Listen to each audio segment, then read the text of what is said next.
நேயர்கள் அனைவருக்கும் வணக்கம். வெண்முரசு பன்னிரு படைக்களம் அத்தியாயம் 20. பிரம்மனின் மைந்தராகிய மரீசிக்கு மைந்தராக பிறந்தவர் காசியப பிரஜாபதி.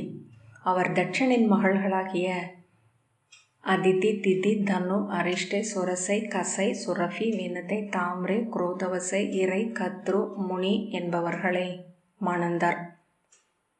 ஒவ்வொருவரும் பெரு வல்லமை கொண்ட மைந்தர்களை பெற்று புவியை நிறைத்தனர். தாம்ரே கனவு காண்பவளாக இருந்தாள். கனவுகளுக்கு எடையில்லை என்பதனால் அவள் கருவுற்ற போதிலும் வயிறு பெருக்கவில்லை. ஆயிரக்கணக்கான ஆண்டுகள் அவள் தன் கனவுக்குள் இனிதே சுருண்டிருந்தாள். விழித்து கொண்ட போது அவள் உடலில் இருந்து சிறகுகளுடன் 1000 பெண் குழவிகள் பிறந்தெழுந்தன. தன் உடலின் உள்ளே நிழலும் ஒளியுமென ஆடிய கனவுகளே அவை என அவள் கண்டாள். மகள்களுக்கு காக்கி, சேனி, பாசி, கிருத்திரிகை, சூசி, கிரீவை என நீளும் பெயர்களை இட்டாள். கனவுகள் என பெருகுக, விண்ணெறித்து வாழ்க என்று வாழ்த்தினாள். அவர்கள் ஒவ்வொருவரிலிருந்தும் பறவைகள் பிறந்தன. கரியவளும் மூத்தவளுமாகிய காக்கி பிறரால் வெறுக்கப்பட்டாள். அவள் தனித்திருந்து தன் கனவுகளுக்குள் மட்டுமே வாழ்ந்தாள். அவள் கனவுகளும் கரி பிசிறுகள் போன்று நிழல்களாக இருந்தன. 1000 ஆண்டு காலம் அவள் அக்கனவுகளில் அலைந்த பின் விழித்து கொண்டு நீள் மூச்சு விட்ட போது அவள் உடலில் இருந்து பிறந்தது கரிய சிறகுகளும் கரிய கூரலகும் கொடுங்குரலும் கொண்ட காகம். கரிய பறவையை விண்ணெறித்து பறந்த பிற பறவைகள் கசந்தன. நீ பறவையே அல்ல, பிறவி கொள்ளாத பறவை ஒன்றின் நிழலுரு மட்டுமே என்றாள் சேனியின் மகளாகிய சிட்டுக்குருவி. நீ இருளின் துளி என்று பகலில் வாழ்பவள், உன்னை வெய்யோன் வெறுப்பான் என்றாள் பாசியின் மகளாகிய செஞ்சிரை கோழி. உன் குரல் இனிதல்ல, எங்களுடன் நீ இணைந்தால் வண்ணங்கள் அணையும் என்றாள் கிருத்திரிகையின் மகளான கொக்கு. துயரம் கொண்ட காகம் தன்னந்தனிமையில் அலைந்தது. அன்னங்கள் நேரடியில் மின்னிய முத்துக்களை உண்டன. சிட்டுக்கள் தேனை உண்டன. கோழிகள் உதிர்ந்த கதிர்மணிகளை உண்டன. கொக்குகள் வெள்ளி சிறகு கொண்ட மீன்களை உண்டன. காகம் அவற்றால் தவிர்க்கப்பட்ட அனைத்தையும் உண்டது. அழுகியவையும் இழிந்தவையும் பொழிந்தவையும் அதன் இறையென்றாயின. அதன் குரல் கேட்டதுமே மானுடர் சீறியபடி கல்லெடுத்து வீசினர். அதை எதிர்கண்டால் அன்றைய நாளே இருள் கொண்டது என்று துயருற்றனர். காகம் பகலில் வெளிவருவதை தவிர்த்தது. இருட்டுக்குள் இருட்டாக அது சிறகடித்தது. அதை இன்னதென்றறியாத சிறகடிப்பாகவே இரவுலாவிகள் அறிந்தன. பின்னர் அது நூல்களிலிருந்து மறைந்தது, மொழியிலிருந்தும் அழிந்தது. அதை உருவாக்கிய அன்னை தெய்வம் மட்டுமே அவ்வண்ணம் ஒரு பறவை வாழ்வதை இருளில் ஒரு தென் மூலை தனி விண்மீன் என எழுந்து நோக்கி கொண்டிருந்தாள். அரக்கர்கோன் ராவணன் தேவர்களை வென்று இலங்கையை மையமாக்கி 7 உலகையும் ஆண்ட காலத்தில் மருத்தன் என்னும் அரசன் ராவணனுக்கு நிகராக பெருவல்லமை கொண்டு எழ விழைந்தான். நிமித்திகர்களை கூட்டி நெறி கோரினான். அவர்கள் மகேஸ்வர சத்திர வேள்வி ஒன்றை செய்து குளிர் முடி அமைந்த சிவனை வரச் செய்து நற்சொல் பெற்று எழும்படி சொன்னார்கள். அவ்வாறே தன் நகரான மருத்தகிரியில் அவன் ஒரு பெரும் வேள்வியை தொடங்கினான். அரக்கர்கோனுக்கு அஞ்சி மறைந்து தெரிந்த வைதிகர் அனைவரும் அங்கே வந்து குழுமினர்.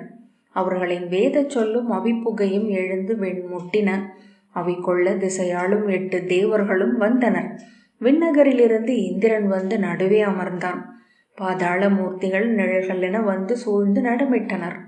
அவையுண்டு மகிழ்ந்த தேவர்கள் ஒவ்வொருவரும் மருத்தனுக்கு தென்பெருக்காக எழும் காற்றுக்கு நிகரான தோல் வல்லமையை அளித்தனர். இலங்கை நகரில் தன் அரியணையில் அமர்ந்திருந்த ராவணன் அவை நடுவே பிரகஸ்பதி முனிவர் அளித்த ஒரு பொற்கலத்தை வைத்திருந்தான். அதில் மேலிருந்து நீர் சொட்டி கொண்டே இருக்க அதனூடாக ஓடிக்கொண்டிருந்தது அவன் காலம். அவனுக்கு நிகராக எவரேனும் மண்ணில் எழுந்தால் அக்கலம் நிறையும் என்று அவனுக்கு சொல் அளித்திருந்தார் பிரகஸ்பதி. நெடுங்காலம் அதன் அடிவளைவுக்கு அப்பால் நீர் எழுந்ததில்லை.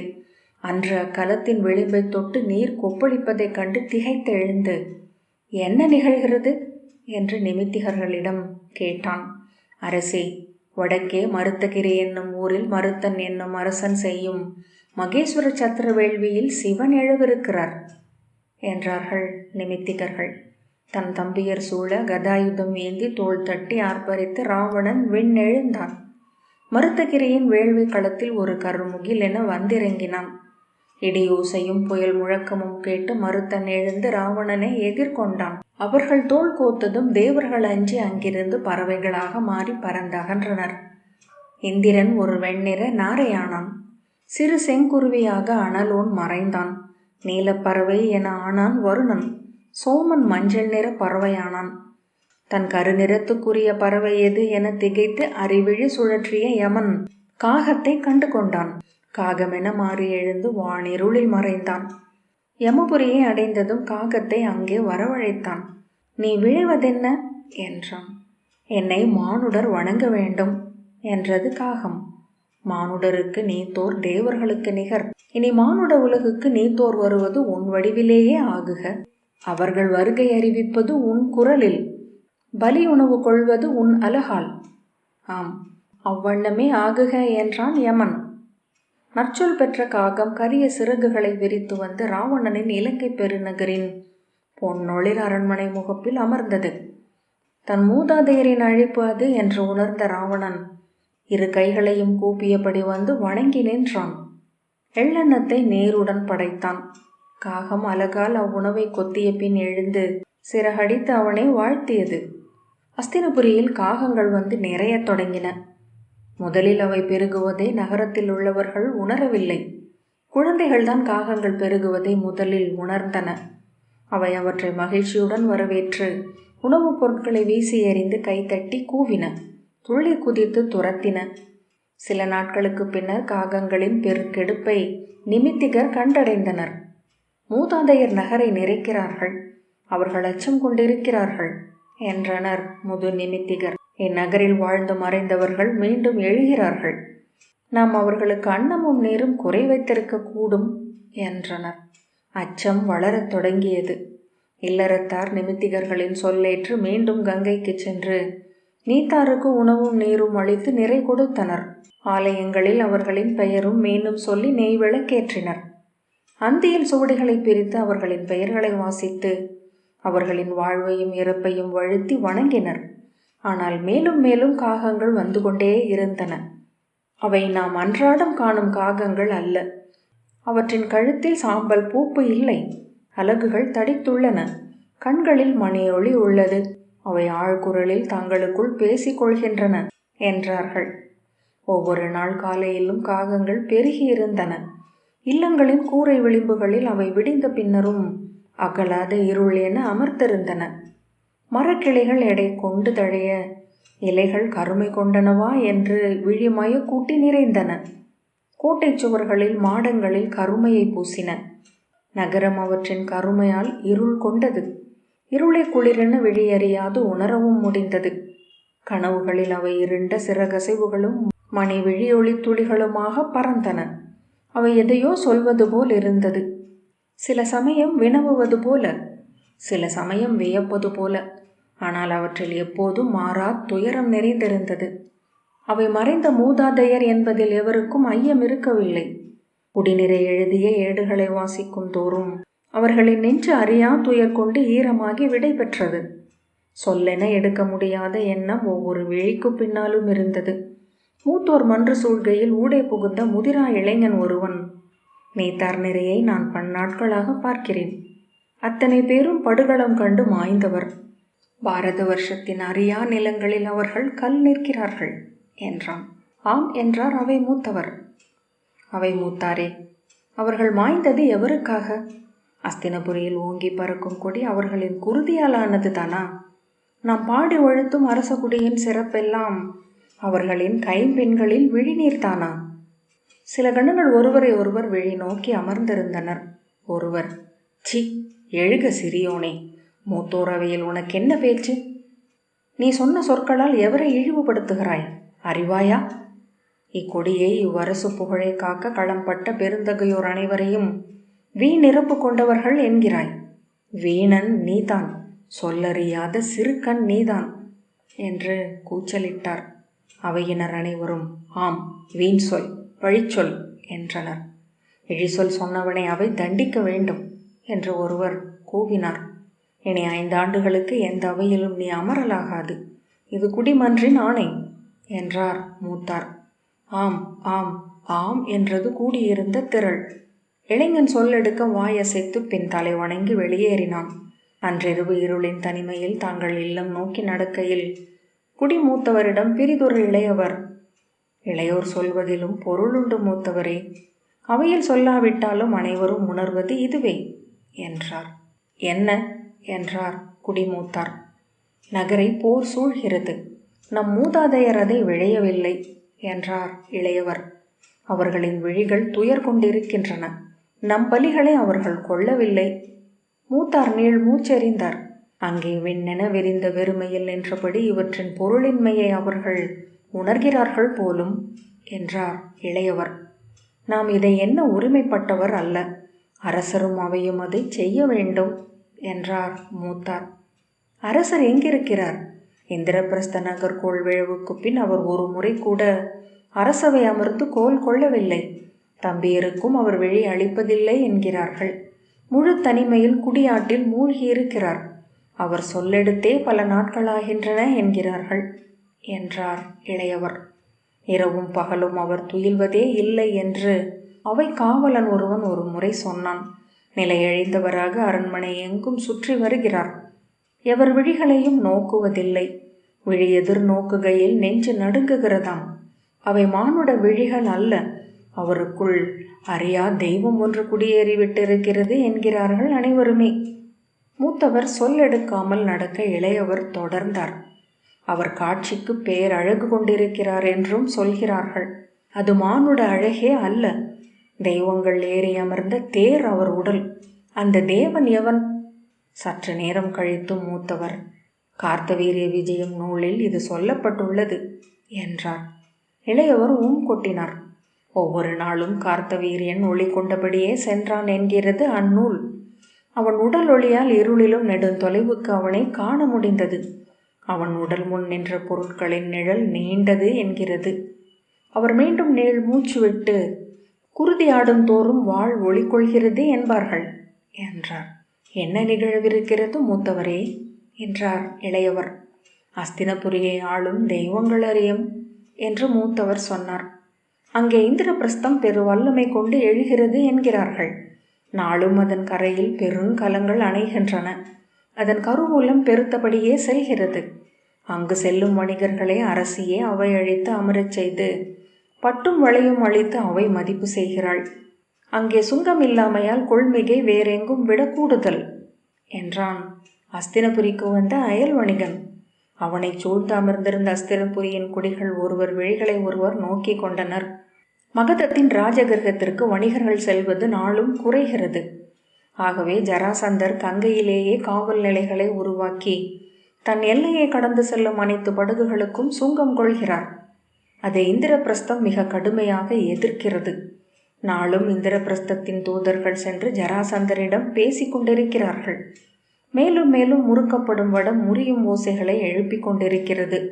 மகதர் என்ன சொல்கிறார் என்றார் ஒருவர்.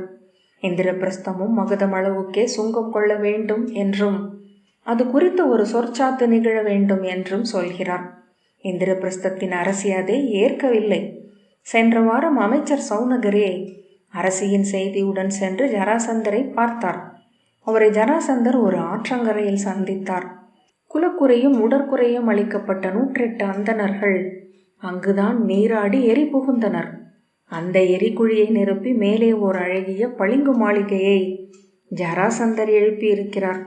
அந்த மாளிகையில் அந்தணர்களின் எரி புகுதல் ஓவியங்களாக சுவரெங்கும் வரையப்பட்டுள்ளது. பேசிக்கொண்டிருக்கையிலேயே சௌனகர் மயங்கி விழுந்தாராம். நீர் அழித்து எழுப்பிய மகதர் அவரை நோக்கி சிரித்து, அங்கே ஓடும் ஆற்றின் நீர் அந்தணர்களின் பசும் குருதி என்று ஒரு சொல் பழி உள்ளது என்றும் அந்நீரை அருந்தியமையால் அவரும் பழி கொண்டவரே என்றும் சொன்னாராம். இவ்வாறு பல்வேறு கதைகள்.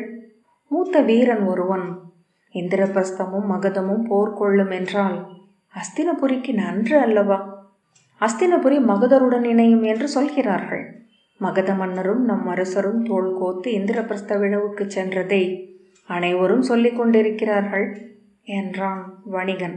அதை அவர்கள் அனைவரும் அறிந்திருந்தனர். ஆயினும் அச்சொல் கேட்டு அவர்கள் நடுங்கினர். இப்போது தெரிகிறது மூதாதையரின் துயரம். உடன் வயிற்றரின் போர் எழவிருக்கிறது. என்றார் நூறகவை முதிர்ந்த வீரர் ஒருவர். வந்தமர்ந்திருக்கும் கருநிழல் பறவைகளில் இருப்பார்கள். பாண்டுவும் விசித்திர வீரியரும் சித்ராங்கதரும் சந்தனவும் பிரதீபரும் ஹஸ்தியும். காகங்கள் பெருக பெருக நகரில் பிற பறவைகள் இல்லாமலாயின. ஆணி மாதத்தின் இளஞ்சாரலில் காகங்கள் நனைந்து நீர்வழியின் சிறகுகளை குவித்து தலையை உடலுக்குள் செருகி அமர்ந்திருந்தன. பெருகிக் கொண்டே இருக்கின்றன. இவை எவற்றை உண்ணும் என்றனர் வேளிர். அவற்றின் விழிகளில் இப்போது தெரிவது வஞ்சம். அவை நம் விழிகளை சந்திக்கின்றன என்றனர். என்னிடம் ஒரு காகம் பேசியது என்றான் இரவு காவல் புரிந்த படைவீரன். என்னிடம் அது உரைத்தது வா என்று. அவனை சூழ்ந்து நின்றிருந்த வீரர்கள் அச்சொற்களை கேட்டு நகைக்கவில்லை. இளைய வீரன் ஒருவன், ஏன் என்று தானே அது கேட்கும் என்பார்கள் என்றான். இன்னொரு வீரன், என்னிடம் அது அகல்க என்றது என்றான். அவர்கள் அமைதி அடைந்தனர். இளைய வீரன், இன்றிரவு எனக்கு புறக்கோட்டை காவல், என்னிடம் அது எதை பேசும் என்றான். மறுநாள் காலை அவன் உடல் கோட்டைக்கு அப்பால் புதரில் இளமழையில் நனைந்து கிடந்தது. அவன் உதடுகளையும் விழிகளையும் ஆண்குறியையும் காகங்கள் அமர்ந்து கொத்தி கொண்டிருந்தன. காகங்களின் எச்சம் வழிந்த சுவர்களில் இருந்து ஒரு கரிய பாசி உருவாகி எங்கும் படர்ந்தது. சில நாட்களுக்குள்ளாகவே அனைத்து சுவர்களும் கருமை கொண்டன. கோட்டை சூழ்ந்த நகரம் கரிபடிந்த அடுப்பு போல ஆகியது. அதை அகற்ற முயன்றவர்கள் அது நஞ்சு என்று கண்டனர். அதை கையால் சுரண்டிவிட்டு வாயில் வைத்தவர்களுக்கு நோய் கண்டது. முதியோரும் இளையோரும் நஞ்சு கொண்டு இறக்கலாயினர். அதில் ஊறி வழிந்த நீரை அருந்திய குதிரைகளும் யானைகளும் இறந்தன. காடுகளுக்குள் விலங்குகள் செத்து கிடக்கின்றன என்றனர் வேடர். காகங்கள் இரவில் அவற்றைத்தான் உண்கின்றன என்றனர். காகங்களின் விழிகளை அஞ்சி மக்கள் பகலிலும் வெளியே செல்லாமலானார்கள். நோய் நிறைந்த ஆணிமழை அவர்களின் கூரைக்கு மேல் இடைவிடாது பொழிந்து கொண்டிருந்தது. அது மீள மீள ஒற்றை சொல்லிக் கொண்டிருந்தது. கூரை ததும்பி சொட்டிய துளிகளில் இலைகளின் சலசலப்பில் அந்த ஓசை இருந்து கொண்டே இருந்தது. ஆடி எழுந்த முதல் நாள் வானத்தில் இணையரை கண்டதாக அஸ்தினபுரியின் இளைய நிமித்திகன் சோமன் சொன்னான். முதற் கதிர்வேளை. முதற் புல்குரல் கேட்டு எழுந்து அவன் கண்மூடியபடி கை கூப்பி நடந்து தன் தவக்குடலில் இருந்து இறங்கி கங்கை நோக்கி சென்று நீரில் கண் விழித்து நீர் அள்ள குனிந்து நோக்கிய போது அங்கே விரிந்த வானத்தின் அலைப்பரப்பில் ததும்பிய இருவரையும் கண்டான். கலைமான் மீது அவர்கள் உடல் இணைந்து அமர்ந்திருந்தனர். ஆண் கரியவன், பெண் சிவந்தவள். இருவர் விழிகளும் இரு திசைகளை நோக்கி கொண்டிருந்தன. பெண்ணின் கையில் வில்லும் ஆணின் கையில் சங்கும் இருந்தன. திகைத்து மேலே நோக்க அக்காட்சி முதல் கணம் மிக அருகே என தெளிவாக தெரிந்தது. பின்னர் முகில்களாக மாறி கலையத் தொடங்கியது. சில கணங்களில் அது முகில் குவை ஒன்றை தன் உள மயக்கால் கண்டு அடைந்த விழி தோற்றம் மட்டும் தான் என்ற எண்ணத்தை அடைந்தான். குளித்து கரையேறி மீண்டும் தன் குடில் நோக்கி செல்லும் போது கல் தடுக்கியது போல அந்த காட்சியை மீண்டும் சித்தத்தில் கண்டான். அதன் உட்பொருட்கள் துலங்கும் தோறும் பதற்றம் கொண்டு அரண்மனை நோக்கி ஓடலானான். அஸ்தினபுரியின் அரண்மனைக்கு தென்னிலத்திலிருந்து நிமித்திகர் சாரங்கர் வந்திருந்தார். தன் மாணவர்களுடன் அவர் அவை கூடியிருக்கையில் அங்கே வந்த சோமன் பதற்றத்துடன் வணங்கி தான் கண்டதை பற்றி சொன்னான். சாரங்கரின் மாணவர்கள் ஐயத்துடனும் இளிவரலுடனும் சோமனை நோக்க சாரங்கர் புருவம் சுளித்து அதை கேட்ட பின் பெரிதொரு முறை அவன் கண்டதை சொல்லும்படி கோரினார். மும்முறை தெளிவுற கேட்ட பின் திரும்பி தன் மாணவர்களிடம், ஆணி முடிந்து ஆடி எழும் நாள் என்று. நண்டு வளைவிட்டு எழுவதற்கு முந்தைய கணம் இவர் விண்ணிணையரை கண்டது. அவர்கள் அப்போதுதான் அதை உணர்ந்தனர். முகங்கள் மாறுபட்டன. நான் உடனே அரசரை பார்க்க வேண்டும் என்றார் சாரங்கர். இளவையில் எழுந்த பின்னர் சாரங்கர் அரண்மனைக்கு சென்றார்.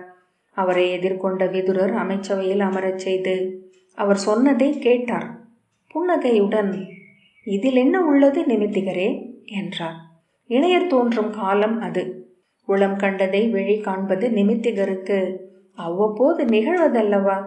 சாரங்கர் சற்று தயங்கி, அவர்கள் போர்க்கோலத்தில் இருக்கிறார்கள் அமைச்சரே என்றார். அது இயல்பான நிகழ்வல்ல.